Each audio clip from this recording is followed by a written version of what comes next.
DD Tamil நேயர்களுக்கு அன்பு வணக்கம். வழிகாட்டி நிகழ்ச்சியிலே சந்திப்பதில் மற்றற்ற மகிழ்ச்சி.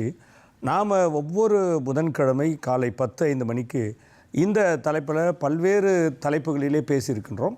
பல்வேறு துறைகளிலிருந்து வல்லுநர்களை நிபுணர்களை அழைத்து வந்து அந்த துறையில் ஏற்படும் மாற்றங்கள், வளர்ச்சி, அந்த துறையின் மூலம் மக்களுக்கு ஏற்படுகின்ற நன்மைகள் அல்லது இந்த நன்மைகள்லாம் இருக்குதா இல்லையா, யாரை போய் பார்க்கணும் அப்படின்ற பல சந்தேகங்கள் இருக்கும், பல தயக்கங்கள் இருக்கும். இப்போ இந்த விஷயத்தெல்லாம் களையிறது தான் இந்த நிகழ்ச்சியுடைய நோக்கம். அந்த வகையில் இன்றைக்கு நம்முடைய நிலையத்திற்கு பேராசிரியர், முதுநிலை பேராசிரியர் செந்தில்குமார் அவர்கள் வந்திருக்காங்க. இவர் சென்னை அரசு மருத்துவமனையில் பேராசிரியராக இருக்கின்றார். குறிப்பாக பல் மருத்துவத்துறையில் நிபுணத்துவம் பெற்றவர். அது மட்டுமல்ல, முகவாய் அறுவை சிகிச்சை, அதாவது இந்த ஆக்சிடென்ட்ஸு, விபத்துக்கள் ஏற்படும் பொழுது அந்த டிஃபார்மேஷன், அந்த முகம் மாறிடும், சில எலும்பு உடஞ்சிருக்கு, இதில் குறிப்பாக அது அறுவை சிகிச்சை செய்வதில் மிகுந்த நிபுணத்துவம் பெற்றவர் டாக்டர் செந்தில்குமார் அவர்கள். பல் மருத்துவத்திலும் அல்லது முகவாய் அறுவை சிகிச்சை துறையிலும் எப்படிப்பட்ட மாற்றங்களை எல்லாம் இன்றைக்கு அரசு செய்து வருகிறது, அந்த துறையில் என்ன மாதிரியான தொழில்நுட்ப வளர்ச்சி ஏற்பட்டிருக்கு குறித்து தான் பேச போகின்றோம். உங்கள் சார்பாக அவரை வரவேற்கின்றேன். வணக்கம் சார். வணக்கம் சார். சார், இன்றைக்கு எப்போதுமே நாம் ஒரு பல் மருத்துவரையும் அல்லது பேராசிரியர் அழைச்சா இதுக்கு வழி வந்தால் என்ன பண்ணணும், இதுக்கு என்ன ட்ரீட்மெண்ட் தான் கேட்போம். ஆனால் நாம் இந்த வழிகாட்டி நிகழ்ச்சியில் என்ன செய்கிறோன்னா தெளிவை ஏற்படுத்துகிறோம் மக்கள்கிட்ட. அதாவது குறிப்பாக இன்றைக்கு அரசு மருத்துவம், குறிப்பாக சென்னையில் மெடிக்கல் ஹப்புன்னு சொல்கிறோம் இந்தியாவுக்கே, எந்த மாதிரியான சிகிச்சை இருந்தாலும் இங்கே இருக்குது. ஆனாலும் கூட இன்னும் மக்கள் மனதில் ஒரு தயக்கம் இருக்குது. அது ஒன்று. இன்னொன்று என்னென்னா, நம்ம டாக்டர்கிட்ட போகிறதுக்கே பயப்படுறாங்கன்னா அவங்கள பார்த்து இல்லை, நமக்கு எதாவது சொல்லிவிடுவாங்களோ நம்ம இருக்கின்ற இந்த ரெண்டு விஷயமாக இருக்குது. குறிப்பாக நம்ம இந்தியாவில் இந்த பல் மருத்துவத்துறைக்கு போகிறது சாதாரணமாக ஒரு செக்கப் போகிறதே கிடையாது. அதெல்லாம் என்ன பல்லு தானே அப்படின்றோம். ஆனால் அதில் பல விஷயங்கள் இருக்கிறதா நம்ம கேள்விப்பட்டிருக்கோம். இந்த பல் எப்படி ஒரு ரூட் காஸ், ஒரு பல நோய்களுக்குன்றதும் இருக்குது. அதை குறித்து நம்ம ஜென்ரலாக இப்போ பேசுவோம் சார். அதுக்கடுத்து தொழில்நுட்பத்தை பற்றி பேசுவோம். Okay sir. இப்போ இந்த பல்லை கவனிக்காமல் விட்டுட்டோன்னு வச்சுங்க, ஒரு தூய்மையாக வச்சுக்கல, ஏதோ கேர்லெஸ்ஸாக இருக்கும், பல்லு தானே அப்படின்றோம். அதனால் என்ன விளைவுகள் வரும்? முதல்ல பார்த்திங்கன்னா ஈறு பிரச்சனைகள் ஸ்டார்ட் ஆகி, ஈறு பிரச்சனையினால் அந்த பல் ஈருக்கு மேலே இருக்கிறது வீக்கம் வந்துடும். ஃபஸ்ட்டு அந்த வீக்கம் வந்ததுக்கப்புறம் அது ஆப்சஸ்ன்னு சொல்லுவாங்க, டென்டல் ஆப்சஸ்ன்னு சொல்லுவாங்க. அது இன்ஃபெக்ஷன் ஆகி அது எலும்புலேருந்து மேல் தாடைக்கு போய் அதுக்கப்புறம் முகம் கன்னம் வீக்கம் வரும். இந்த மாதிரி கன்னம் எலும்பு வீக்கம் வர்றது பார்த்திங்கன்னா ஃபேஷியல் இன்ஃபெக்ஷன் அப்படின்னு சொல்லுவாங்க. அதாவது செல்லுலைட்டிஸ்ன்றதை சொல்லலாம். இந்த மாதிரி ஸ்பேஸ் இன்ஃபெக்ஷன் அப்படின்றது காமனாக சொல்லுவாங்க. இந்த முகத்தில் வீக்கம் வந்துடும். முக்கியமாக பார்த்திங்கன்னா டயபெட்டிஸ் பேஷண்ட்டு, அதுக்கப்புறம் கார்டிகோஸ்டீராய்டு தெரப்பின்றது சில மெடிக்கேஷன்ஸ் எடுத்துக்குவாங்க. அந்த மாதிரி பேஷண்ட்ஸு, சில பேர் உடம்புல பார்த்திங்கன்னா நிறைய நோய் எதிர்ப்பு சக்தி கம்மியாக இருக்கும், சில பேருக்கு நியூட்ரிஷன்ஸ் கம்மியாக இருக்கும், வயசானவங்க, ஏஜ்டாக இருக்கிறவங்க, அதுக்கப்புறம் ரீசெண்டாக கேன்சர் பேஷண்ட்டு, அதுக்கப்புறம் கேன்சருக்கான ட்ரீட்மெண்ட், எந்த கேன்சராக இருந்தாலும் பரவாயில்ல அதுக்கான ட்ரீட்மெண்ட் பண்ணவங்க, அதே மாதிரி ரேடியோ தெரப்பி பண்ணவங்க, அது இந்த மாதிரியான கேட்டகரிஸில் இருக்கிற பேஷண்ட்டுக்கு, அதுக்கப்புறம் ஹார்ட் ஃபெயிலியர் ஆகிறவங்க, இதய நோய் குறைபாடு இருக்கிறவங்க, அது மாதிரி கிட்னி ஃபெயிலியர் இருக்கிறவங்க, லிவர் ஃபெயிலியர் ஆகிற இந்த மாதிரியான கண்டிஷன் இருக்குது. அதாவது நம்ம சொசைட்டியில் பார்த்திங்கன்னா நார்மல் பீப்புள் இருக்காங்க, நோய்வாய்ப்பட்டிருக்கிறாங்க. இந்த நோய்வாய்ப்பட்டவங்களுக்கு பல் வலி வந்ததுன்னா நம்ம கொஞ்சம் கேர்லெஸ்ஸாக இருந்துட்டோம்னா அது அதிக தீவிர வலியாகி மாறி அதுவே ஆப்சஸ் மாதிரி மாறி முகத்தில் பெரிய முகமாக வீக்கம் அதில் நிறைய சீழெல்லாம் சேர்ந்து நிறைய காம்ப்ளிகேஷன்ஸ் போயிடும். என்னென்ன காம்ப்ளிகேஷன்ஸ்னால், சில பேருக்கு பார்த்திங்கன்னா மூச்சு திணறல் ஏற்படலாம், சில பேருக்கு மேல் தாடையில் இன்ஃபெக்ஷன் ஆகிடுச்சுன்னா அது பிரெயின் அஃபெக்ட் பண்ணலாம், மெனிஞ்சைட்டிஸ்ன்னு சொல்லுவாங்க. அதுமாதிரி நிறைய கண்டிஷன் இருக்குது, ஆபத்தை விளைவிக்கக்கூடிய நோயாக மாறும். ஆமாம், லைஃப் த்ரெட்டனிங் சுச்சுவேஷனாக மாறி இருக்குது. அந்த மாதிரி நிறைய என்னுடைய ப்ரைவேட் ப்ராக்டிஸ்லேயே நிறைய கேசஸை நான் பார்த்துருக்கேன். அரசு பல் மருத்துவமனையிலே நிறைய கேசஸ் இந்த மாதிரி ஆகிருக்கு. ஈவன் இப்போ நம்ம 2-3 வருஷத்துக்கு முன்னாடி கொரோனா டைமில் கூட, கொரோனா வந்தாச்சு, குணமாகி டிஸ்சார்ஜ் ஆகி போனவங்களாம் திரும்பி ஒரு குறிப்பிட்ட ஒரு நோய்க்காக அட்மிட் ஆகியிருக்காங்க. அந்த கரும்பூஞ்சை, அது நீங்கள் சொன்ன இந்த கேர்லெஸ்னஸ். ஆமாம் சார். அது எப்படி சார் வருது? இல்லை, அது ஆக்சுவலாக பார்த்திங்கன்னா நம்ம வாய்க்குள்ளே பார்த்திங்கன்னா பாக்டீரியா, வைரஸ், பூஞ்சை எல்லா ஃபங்கஸும் இருக்குது. ஆக்சுவலாக கம்மன் சல்ஸ்ன்னு சொல்லுவாங்க, நேச்சுரலாகவே இருக்குது, வாயில் இருக்குது. அது வந்து எப்பப்பெல்லாம் நம்ம உடம்புல வந்து நோய் எதிர்ப்பு சக்தி கம்மியாகுதோ, இப்போ வந்து சுகர் பேஷண்ட்டுக்கு, டயபெட்டிஸ் பேஷண்ட்டுக்கு, அதுக்கப்புறம் சில பேர் நான் சொன்ன இந்த கண்டிஷன் சொன்னேன் பார்த்தீங்களா, அந்த மாதிரி இருக்கிற பேஷண்ட்டுங்களுக்கு வந்து டெஃபினட்டாக வந்து பார்த்திங்கன்னா அவங்களுக்கு அந்த மாதிரியான இஷ்யூஸ் இருக்கிறவங்களுக்கு இந்த மாதிரியான நோய் தொற்று ஏற்பட்டுச்சுன்னா டெஃபினட்டாக வந்து கருப்பு பூஞ்சையை வந்து அவங்களுக்கு இன்ஃபெக்ஷனாக மாறி மியூகோர்மைகோசிஸ் அப்படின்னு சொல்லக்கூடிய ஒரு இன்ஃபெக்ஷன் அவங்களுக்கு தொற்று ஏற்படுது. இந்த தொற்று வந்து பெரும்பாலான மக்களுக்கு வந்து கம்ப்ளீட்டாக அவங்களுக்கு ஏன் போய் சேரலை அப்படின்னா அதற்கான விழிப்புணர்வு தான் சார் இல்லை. ஆமாம், ஏன்னா இந்த டிசீஸ் வந்து ஸ்லோ ப்ராசஸ். இது வந்து மற்ற டிசீஸ் மாதிரி இம்மீடியட்டாக அவங்களுக்கு ஒரு செஸ்ட் பெயினோ இல்லை மற்ற இஷ்யூஸோ வந்ததுன்னா உடனே டேரெக்டாக நீங்கள் போவீங்க. இது பொதுமக்கள் அப்படி தான் போவாங்க. இது வந்து உடனே சடன் இன்ஃபெக்ஷன் அவங்களுக்கு வராது, மைல்டு இன்ஃபெக்ஷனாக இருக்கும். ஆனால் பிளட் மூலமாக அது போயிட்டுருக்கும். சப்போஸ் மேல் தடையில் இன்ஃபெக்ஷன் இருக்குன்னா அது வந்து பிளட் மூலமாக உள்ளே போயிட்டே இருக்கும். அந்த பிளட் உள்ளே போகும்பொழுது அதில் வரக்கூடிய கருப்பு பூஞ்சை வந்து பிரெயினுக்கு கூட போகும். அந்த பிரெயின் போய் பிரெயினே சில சமயத்தில் செயலிழக்க வச்சு உயிருக்கு ஆபத்து விளைக்கக்கூடிய நிறைய கண்டிஷன்ஸ் கொடுக்குது சார். இப்போ இந்த கரும்பூஞ்சை சொன்னீங்களே, ஏன்னா இப்போது இது அதிக பேருக்கு வர்றதில்லை. அதாவது அதுக்கான ட்ரீட்மெண்ட்லாம் பார்த்தா ஒரு ரொம்ப நிறைய பேர் எடுத்துகிற ஒரு 5 பேர் 4 பேர் தான் சிட்டியிலே கூட வருவாங்க. ஆனால் நீங்கள் சொன்ன இந்த கண்டிஷன்ஸ் இருக்கும்போது சீக்கிரமாக அதுக்கான வாய்ப்பு இருக்குது. அது உயிருக்கு ஆபத்து விளைக்கக்கூடிய நோய் தானே அது? ஆமாம், அது வந்து பார்த்திங்கன்னா நிறைய பேரை வந்து அதை நம்ம இது பண்ணாமல் விட்டுட்டோம்னா சில பேருக்கு வந்து உயிர் இழப்புக்கு காரணமாக அது அமைஞ்சிடுது. அதாவது அது இனிஷியல் ஸ்டேஜில் வந்து பார்த்திங்கன்னா அது வந்து இன்ஃபெக்ஷன் ஆகி ஏர்லி ஸ்டேஜ்லேயே நம்ம கண்டுபிடிச்சி டாக்டர்கிட்ட பல் மருத்துவரையோ இல்லை வாய்முக மருத்துவரையோ நீங்கள் வந்து காண்டாக்ட் பண்ணலாம். இல்லை இஎன்டி சர்ஜன் கூட காண்டாக்ட் பண்ணிங்கன்னா அவங்க அதை கண்டுபிடிச்சி இம்மீடியட்டாக ட்ரீட்மெண்ட் கொடுக்கணும். அது அவங்க கொடுக்காமல் விட்டுற பட்சத்தில் என்ன ஆகும்னா அது வந்து கண்டிப்பாக அது வந்து நம்ம மூளை செயலிழப்பு ஆகிறதுக்கு மிக முக்கிய காரணமாக அமையுது. சரி, இப்போ நார்மலாக ஒரு ஒரு கருத்து இருக்குது மக்கள்கிட்ட, பல் டாக்டர்கிட்ட போனால் பல்லு போனால் வலிக்கும், அப்புறம் வந்து மயக்கம் வரும், அப்புறம் சாப்பிட முடியாது, இங்கெல்லாம் வந்து மறுத்துக்கும், ஐயோ நான் போக மாட்டேன். சாதாரண பல்வலி அப்படியே இந்த ரொம்ப கிராமங்கள்லாம் பார்த்திங்கன்னா பொடியெல்லாம் வைப்பாங்க, அந்த புகையில் வைப்பாங்க, என்னென்னமோ ட்ரீட்மெண்ட் கொடுப்பாங்க அந்த லோக்கலாக.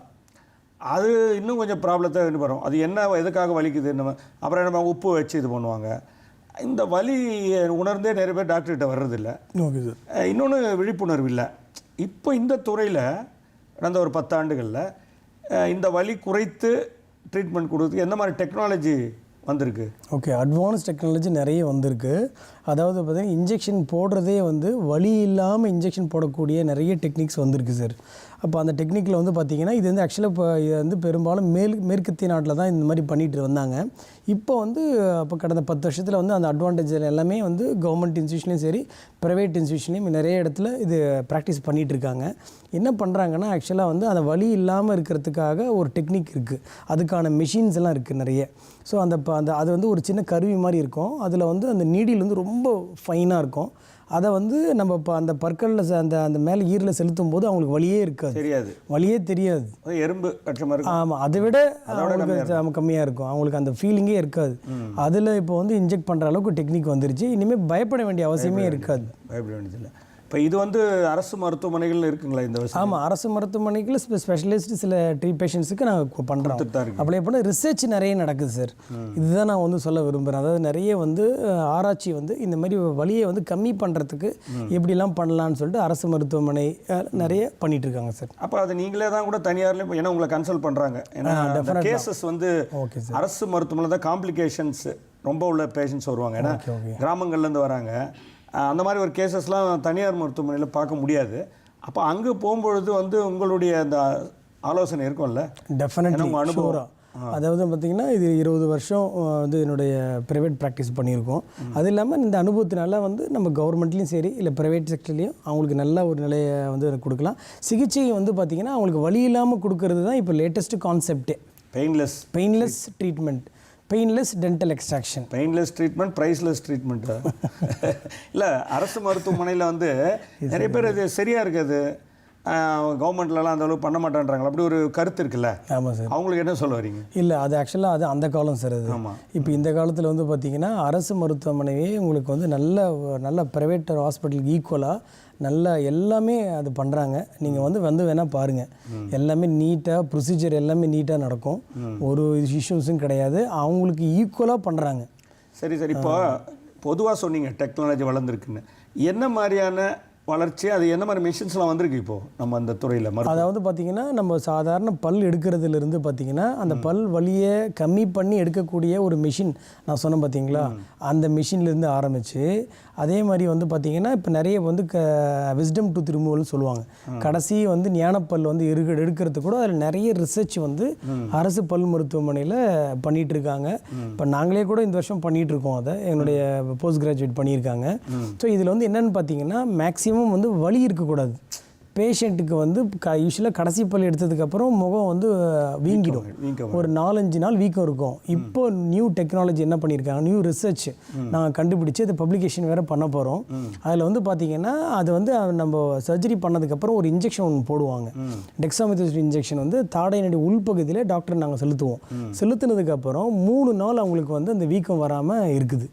நிறைய பேஷண்ட் வந்து நம்ம கவர்மெண்ட் ஹாஸ்பிட்டலில் அது அரசு பல் மருத்துவக் கல்லூரியும் பண்ணி பார்த்துருக்கேன். பர்சனலாக ப்ரைவேட் ஹாஸ்பிட்டல்லையும் நான் பண்ணி பார்த்துருக்கேன், பண்ணியிருக்கேன். அது அந்த 3 நாள் முகம் வந்து வீக்கம் வராது, இனிமே வரவே வராது. ஏன்னா வீக்கம் எல்லாருமே பயப்படுறது என்னென்னா நம்ம கடைசி பல்ல எடுத்ததுக்கப்புறம் இம்மீடியட்டாக வந்து நம்மளுக்கு வீக்கம் வந்துடும், அப்புறம் வாய் திறக்க முடியாது, சாப்பிட முடியாதுன்ற பயம் வந்து அந்த காலத்தில் இருந்தது. ஆக்சுவலாக ஜன்னின்லாம் சொல்லுவாங்க. ஆமாம், அதாவது மழை பெஞ்சுதுன்னா வந்து ரொம்ப உடம்பு இதுவாகிடுன்ற மாதிரி. இப்போ அந்த மாதிரி பயப்பட வேண்டிய அவசியமே கிடையாது சார். எல்லாம் கம்ப்ளீட்டாக வந்து பார்த்திங்கன்னா வலியே இல்லாமல், அது இல்லாமல் வந்து வீக்கம் இல்லாமல், இந்த 2 அட்வான்டேஜ் இருக்குது.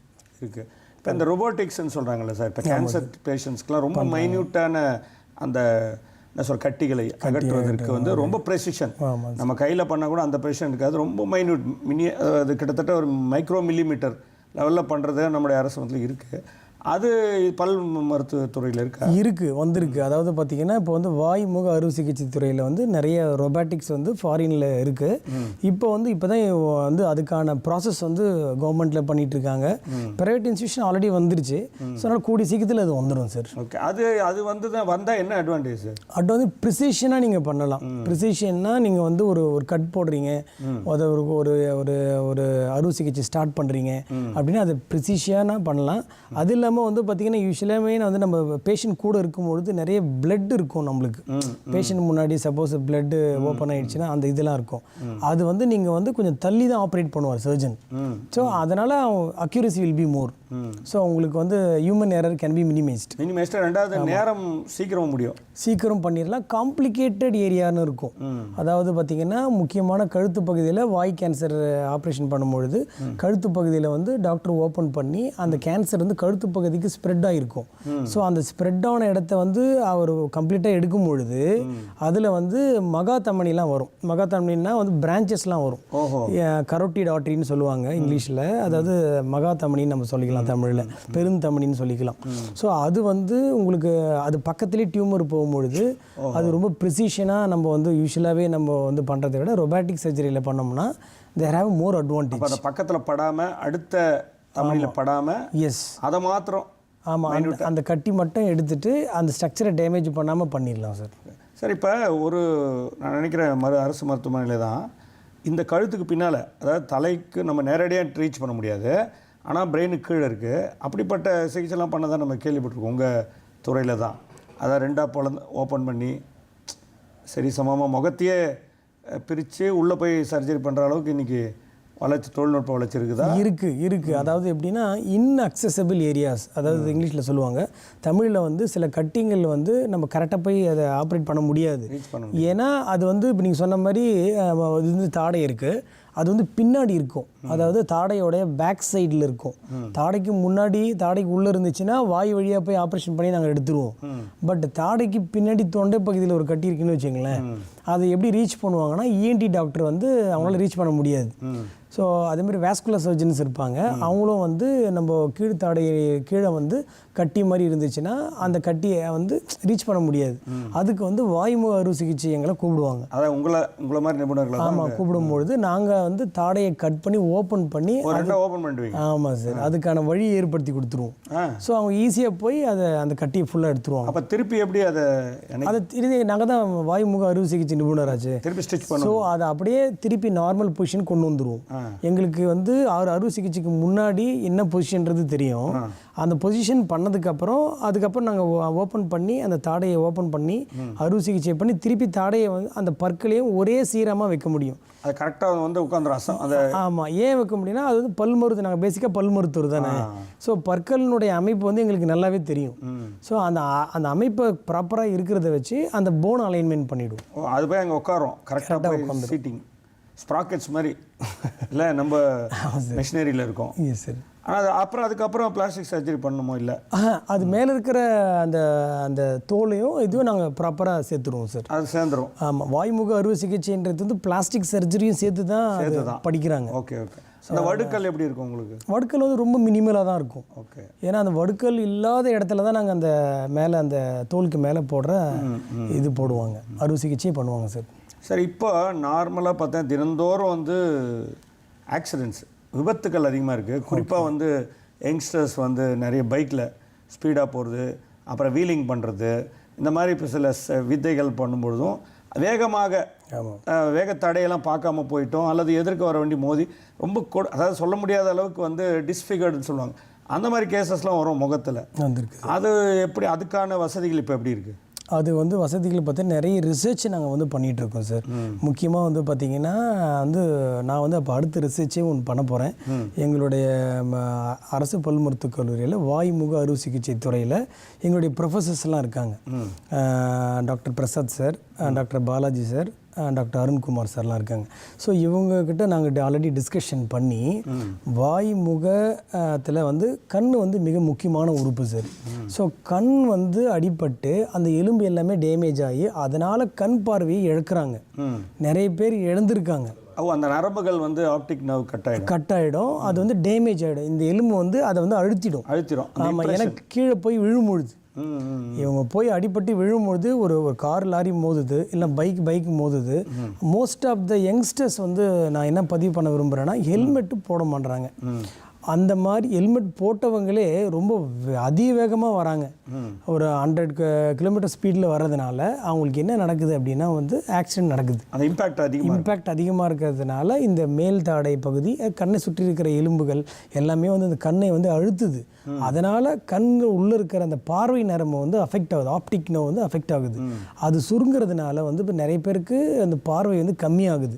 ஸோ நாங்கள் என்ன ரிசர்ச் இதில் இப்போ இதுதான் லேட்டஸ்ட் அட்வான்சஸ், எப்படி வந்து சீக்கிரமாக அவங்களுக்கு வந்து ட்ரீட்மெண்ட் பண்ணி கண் பார்வையை சீக்கிரம் கொண்டு வரலான்ட்டு ஒரு ரிசர்ச் வந்து பிளான் பண்ணிட்டு சீக்கிரம் அது நான் பண்ணிகிட்ருக்கேன் சார். வந்துடும். அப்போ அந்த பார்வை இழந்துரும்ன்ற அந்த பயம் தேவையில்லை, வரலாம் இந்த ஆராய்ச்சி வெற்றி பெற்றா. எஸ், கண்டிப்பாக. அப்போ ஆராய்ச்சியினுடைய முடிவு வந்து பார்த்திங்கன்னா நம்ம எவ்வளோ சீக்கிரம் எந்த இடத்துல பண்ணோம்னா, ஏன்னா 3 விதமான வந்து அறுவை சிகிச்சை நிபுணர்கள் இதில் இன்வால்வ் ஆகிறாங்க.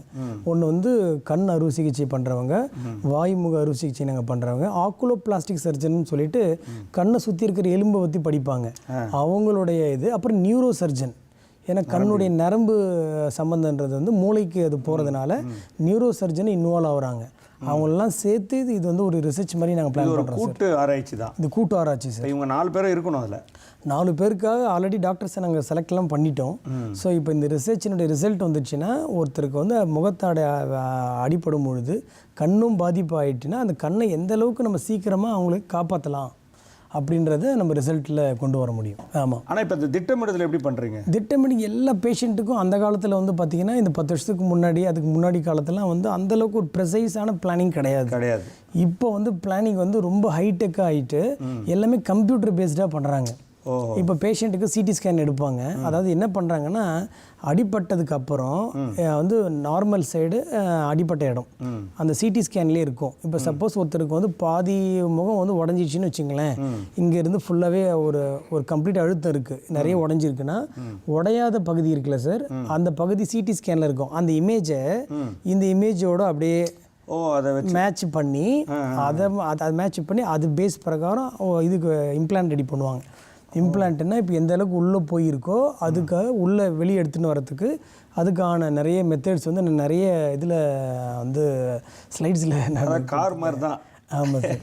டென்ட் ஆச்சுன்னா என்ன பண்ணுறது? ஆமாம் சார். இந்த பிக்சரை அப்படியே அதை வச்சு பார்க்குறது. ஆமாம், சைஸ் எல்லாமே அந்த அக்யூரசி இருக்கும். ஆமாம், அந்த அக்யூரசி வச்சுருவாங்க. எந்த பகுதி அவங்களுக்கு உள்ள அழுத்தமாக இருக்கோ அந்த பகுதிக்கு அது கரெக்டாக ஃபிட் பண்ணுறதுக்குள்ள மெட்போர் அப்படின்னு ஒரு மெத்தடெலாம் வந்து மெட்போர்னு வந்துருச்சு. அதை வந்து அறுவை சிகிச்சை மூலம் உள்ளே வச்சுருவாங்க. ஸோ அப்போ வந்து பேஷண்ட்டுக்கு இந்த ரைட் சைடு லெஃப்ட் சைடு ஈக்குவலாக வந்துடும். ஆமாம், இந்த தொழில்நுட்பம்லாம் வந்து அந்த காலத்தில் கிடையாது. அப்போ வந்து பார்த்தீங்கன்னா ஒரு பக்கம் அப்படியே இருக்கும், அழுத்த மாதிரி இருக்கும் அவங்களுக்கு. ஆமாம், அதனால அழுத்தமாக இருக்கிறதுனால என்ன கண்ணை வந்து சில சமயத்தில் அது பாதிக்கும். அதுவும் ஏஜ் ஆகும் இன்னும். ஆமாம் சார், நரம்புகள் வீக் ஆகும். அப்போ இன்னும் சீக்கிரமாக கண் பார்வை குறையிறது வாய்ப்புகள் இருக்குது. ரொம்ப ரொம்ப அருமையாக சொல்கிறீங்க. அதாவது இப்போ இந்த பல்லுன்றதை சாதாரணமாக நம்ம எடுத்துக்கிறோம். இந்த பல்லை கவனிக்காமல் விட்டாலோ அல்லது ஒரு வலி இருக்குது சரியாயிடும் அப்படின்னா அவங்களுக்கு என்ன சொல்ல வரீங்க? அதாவது நார்மல் பல்லு வலின்னா நீங்கள் யூஸ்வலாகவே என்ன பண்ணுறாங்கன்னா பக்கத்தில் இருக்கிற ஃபார்மசியில் போய் டேப்லெட்ஸ் எடுத்துக்கிறாங்க. அதுவே தப்பு. அது ஆக்சுவலாக அது தவறான ஒரு முறை தான். டாக்டர் கன்சல்ட் பண்ணிட்டு தான் பண்ணணும். ஏன்னா சில பேருக்கு ஒரு ட்ரக்ஸ் வந்து அலர்ஜிக்காக இருக்கும், சில பேருக்கு அலர்ஜிக்கு இருக்காது. டாக்டரை கன்சல்ட் பண்ணிங்கன்னா அவங்க கரெக்டாக சொல்லிவிடுவாங்க. உடம்பு கண்டிஷன் பார்த்துட்டு இதுக்கு முன்னாடி அலர்ஜிலாம் இருக்கான்றதை கேட்டுட்டு அதுக்கு ப்ராப்பராக அவங்க ப்ரிஸ்கிரைப் பண்ணுவாங்க. அது வந்து ஒரு இம்பார்ட்டண்ட். இது செகண்ட் வந்து பார்த்திங்கன்னா வந்து அவங்களுக்கு வந்து பார்த்திங்கன்னா ஒரு வலி இருக்குது, டேப்லெட்ஸ் எடுத்துக்கிறாங்க, 2-3 நாள் அவங்களுக்கு வந்து சரி ஆகலை, அவங்களுக்கு சுகர் பேஷண்ட்டாக இருக்காங்க, இல்லை வேறு என்ன மற்ற இஷ்யூஸ் எல்லாம் கண்டிப்பாக ஒரு 2-3 நாளில் போய் பார்க்குறது நல்லது. அதாவது பல் மருத்துவரை பார்த்துடணும். ஆமாம் சார். ஏன்னா அது வந்து சம்டைம் கேன்சர் டெவலப் ஆகிருக்கலாம் உள்ள, நம்மளுக்கு தெரியாது. ஏதோ ஒரு தடை, ஏதோ ஒரு வளர்ச்சி இருக்கும், கண்ணுக்கு தெரியாது. நாம் ஏதோ ஈரில் நீர் கட்டியிருக்கு சரியாயிடும் அப்படின்ற மாதிரி தவறை எடுத்துக்கக்கூடாது. இது கூட வந்து பார்த்திங்கன்னா இப்போ வந்து முதல்லாம் வந்து பல்லு ஈரல் சுற்றியில் வாயில் உள்ள பார்த்திங்கன்னா அந்த புண்ணுன்னு சொல்லுவாங்க, வாய்ப்புண். அந்த வாய்ப்புண் வந்ததுக்கு அப்புறம் தான் வந்து டாக்டர்கிட்ட வந்து காமிச்சு அது கேன்சர்னு சொல்லுவாங்க. ஆனால் இப்போ லேட்டஸ்ட்டாக வந்து என்ன வந்திருக்குன்னா வெல்ஸ்கோப்னு ஒரு கருவி வந்திருக்கு. வெல்ஸ்கோப். ஆமாம், அந்த வெல்ஸ்கோப்பில் என்ன பண்ணுறாங்கன்னா அது வந்து பார்க்குறதுக்கு வாய் உள்ளே வந்து நார்மலாக தான் இருக்கும், ஆனால் அதனுடைய உள்பகுதியில் கேன்சர் இருக்கும். அது தெரியாது, அது வந்து வெளியே வராது, தெரியாது. வெளியில் வராது, உள்ளே கேன்சர் இருக்கும். நீங்கள் வாய் திறந்து வாய் சாதாரண பார்த்தீங்கன்னா நார்மலாக தான் இருக்கும். அந்த மாதிரி பேஷண்ட்டுக்கு அந்த வெல்ஸ்கோப்ன்றது அதில் வாயில் நம்ம அடித்து பார்க்கும்போது டார்ச்லைட் மாதிரி இருக்கும் சார். அதை அடித்து பார்க்கும்போது அதில் வந்து ஃப்ளூரசன்ஸ் இருக்கும், லைட்டே ஃப்ளூரசன்ஸ் இருக்கும். அந்த ஃப்ளூரசன்ஸ் டெக்னாலஜியில் அந்த லைட்டை வந்து வாயில் அந்த டிஷ்யூ பகுதியில் அடிக்கும் பொழுது அந்த டிஷ்யூஸ்லாம் அந்த ப்ளூ லைட்டை எடுத்துக்கும். ஓஹோ. அந்த ப்ளூ லைட்டை எடுத்ததுக்கப்புறம் அது க்ரீனாக அது ஃப்ளூரசன்ஸ் ஆகும். அது ஃப்ளூரசன்ஸ் ஆனா அந்த செல்ஸினுடைய நார்மல் செல்லே அதுதான். அப்நார்மல் செல்ஸ் வந்து அது பிளாக்காக காட்டிடும். அதாவது வேரி பண்ணி காட்டும், கருப்பாகவும் அது க்ரீனாகவும். கேன்சர் செல்ஸ் முக்கியமாக. அப்போ அது அட்வான்ஸாக நம்ம தெரியறதுனால ட்ரீட்மெண்ட் சீக்கிரம் ஆரம்பிக்கலாம். ஆமாம், அது இல்லாமல் எபித்திலியம் கனெக்டிவ் டிஷ்யூ அதுக்கப்புறம் தான் வந்து மெயினாக சக்ஸஸ் வருது. அந்த எபித்திலியன்றது நம்ம வாய் உள்ளே இருக்கிற திசுனுடைய மேல் பகுதி. அந்த பகுதியில் ஒரு 4-5 லேயர் ஆஃப் செல்ஸ் இருக்குது. அதில் இருக்கிற ஏதோ ஒரு லேயரில் செல்லு மாற்றம் நிகழ்ந்தால் கூட நம்ம அதை வந்து இப்போ இருக்கிற அந்த மரபணு மூலமாக அதை வந்து செக் பண்ணி டிஎன்ஏவே வந்து மியூட்டேஷன் ஆகியிருக்கா. ஏன்னா அந்த செல்ஸை வந்து நம்ம இதில் எலக்ட்ரான் மைக்ரோஸ்கோப்பில் பார்த்து அந்தளவுக்கு டெக்னாலஜி வளர்ந்துருச்சு. அப்போ இது என்னென்னா அந்த ஏர்லி டிடெக்ஷன். ஆமாம், வாயில் வரத்துக்கு முன்னாடியே தெரியும், வரத்துக்கு முன்னாடியே. ஆமாம், இது இருக்குல்ல என்னென்னா வாயில் கேன்சர் வந்ததுக்கு அப்புறம் தான் போய் டாக்டர் காமிச்சு ஆப்ரேஷன் பண்ணுறாங்க. இப்போ அந்த நிலையெல்லாம் கிடையவே கிடையாது. வரத்துக்கு முன்னாலே. ஆமாம், யாருக்குன்னா வந்து ஹேபிட் இருக்குது, புகையில் ஹேபிட் இருக்குது, அதில் ஆல்கஹால் ரொம்ப நாள் எடுத்துக்கிறாங்க, இல்லை வாயில் வந்து ஒரு மாதிரி பர்னிங் சென்சேஷனாக இருக்குது, இந்த மாதிரி இருக்கிற பேஷண்ட்டுங்க கண்டிப்பாக டெஸ்ட் பண்ணோம்னா ஒரு 100 பேருக்கு டெஸ்ட் பண்ணோம்னா கண்டிப்பாக 10 பேருக்கு அது இருக்கும் கண்டிப்பாக இருக்கும். ஏன் சொல்கிறேன்னா எவ்ரி டே வந்து ராஜீவ்காந்தி அரசு மருத்துவமனையில் வந்து பார்த்திங்கன்னா சர்ஜிக்கல் ஆன்காலஜி டிபார்ட்மெண்ட்டில் ப்ரொஃபஸர் டாக்டர் கோபு சார் தலைமையில் இந்த பணி ரொம்ப சிறப்பாக நடைபெற்று வருது. உங்களுக்கு வந்து டெய்லி வந்து அதாவது வாரத்தில் வந்து 5 நாளாக வாய் புற்றுநோயினுடைய ஆப்ரேஷன் பண்ணிகிட்ருக்காங்க. இதுதான் ரியாலிட்டி. ஓகே சார், ரொம்ப ரொம்ப அருமை. அதாவது பேசிகிட்டே இருக்கலாம் இந்த துறை குறித்து. இப்போ கடைசியாக நிகழ்ச்சியினுடைய இறுதி கட்டத்துக்கு வந்துட்டோம். ஒரு பேஷண்ட் என்ன வச்சுக்க வேண்டாம், ஒரு நார்மலாக ஒரு ஹியூமன் பீயிங் என்ன பண்ணணும், இந்த பல்லை விட்டுருங்க, ஜென்ரலாக அவங்க என்ன மாதிரி டெஸ்ட்ஸு இந்த நோய் வராமல் தடுக்குது, குறிப்பாக இந்த ஓரல் ஹைஜீன் இதுக்கு பற்றி ஒரு குறிப்பாக ஒரு முத்தாய்ப்பாக சொல்லுங்களேன். ஓகே, ஓரல் ஹைஜீன்றது வந்து ஆக்சுவலாக வாய் வந்து நம்ம உடம்புனுடைய கண்ணாடி மாதிரி. நம்ம அதனால தான் எந்த டாக்டர்கிட்ட நீங்கள் போனாலும் முதல்ல உங்களை பார்த்துட்டு வாயை தரங்க நாக்கு நீட்டுங்கன்னு சொல்லுவாங்க. ஏன் இப்படி சொல்கிறாங்கன்னா, வாய் வந்து உடம்புல இருக்கிற என்ன மாற்றம் நிகழ்ந்தாலும் உங்களுக்கு வாயில் வந்து ஃபஸ்ட்டு இண்டிகேஷன் கொடுக்கும். ஈஸியாக மிரர் மாதிரி அது வாய் நம்ம உடம்பினுடைய கண்ணாடி மாதிரி அது. ஸோ அதனால தான் உங்களுக்கு வந்து வாயில் வந்து ஏதோ ஒரு தழும்பு, அது தழும்புனா உங்களுக்கு வெள்ளையாவோ இல்லை ரெட்டிஷாவோ இல்லை பேர்னிங் சென்சேஷனாவோ எதுனா இருந்ததுன்னா அது கண்டிப்பாக வந்து நீங்கள் செக் பண்ணுறது நல்லது. இது நம்மளுக்கு நார்மல் தானேன்றது நம்மளுக்கு அந்தளவுக்கு நிறைய பீப்புள் அறியாமையில் தான் இருக்காங்கன்னு நான் சொல்லுவேன். இது அரசு மருத்துவமனைக்கு போய் பண்ணிக்கலாம், தாராளமாக பண்ணிக்கலாம், இருக்கும் தனியார்கிட்டையும் போகலாம், பண்ணிக்கலாம். அதான். ஆனால் அது கேர்லெஸ்ஸாக இருக்கக்கூடாது. கேர்லெஸ்ஸாக இருந்ததுன்னா அது கேன்சராக மாறிடும். நிறைய இந்த டெக்னிக்கல் டெர்மினாலஜி யூஸ் பண்ணாமல் ஓகே நார்மலாக எளிய மக்களுக்கு புரியுற மாதிரி சொன்னீங்க. அதுக்காக மக்கள் டிடி தமிழ் நேயர்களுக்கு சார்பாக உங்களுக்கு நன்றி. Okay, thank you sir, thank you. நேயர்களே, இதுவரை டாக்டர் ப்ரொஃபஸர் ஏ செந்தில்குமார் அவர்கள் ரொம்ப பெரிய விஷயத்தெல்லாம் ரொம்ப சாதாரணமாக சொல்லியிருக்காரு. இது வந்து நம்மளுடைய எதிர்காலம், நம்முடைய உடல்நலம், நம்முடைய மகிழ்ச்சியான வாழ்க்கைக்கான விஷயம். அதாவது பல் போனால் சொல் போச்சுன்னு சொல்லுவாங்க. அது காரணம் என்னென்னா, இந்த பல் நோய் வந்துச்சுன்னா எல்லாமே நீங்கள் பேசவே முடியாது. உடலில் அத்தனை பகுதிக்கும் அதுதான் ஒரு கண்ணாடியாக இருக்குதுன்னு சொன்னார். ஸோ நீங்கள் வந்து ஏதாவது ஒரு பிரச்சனை வந்தால் உடனே மருத்துவரை சந்திக்கணும். அதுக்காக தயக்கம் காட்டினா உங்களுக்கு நோய் பெருசாகிறதுக்கான வாய்ப்பு இருக்குது. அதனால் அது பயமுறுத்துன்றது இல்லை, இது ஒரு விழிப்புணர்வு தான். இந்த சார் சொன்ன அந்த விஷயங்களை எடுத்துக்கிட்டிங்கன்னா நம்ம மகிழ்ச்சியாக நோயற்ற வாழ்வோடு வாழ்வோம் என்ற நம்பிக்கை நமக்கு பிறக்கும். அந்த நம்பிக்கை அவர் கொடுத்துருக்காரு. மீண்டும் ஒரு நிகழ்ச்சியில் அடுத்த வழிகாட்டி நிகழ்ச்சி சந்திப்போம். நன்றி, வணக்கம்.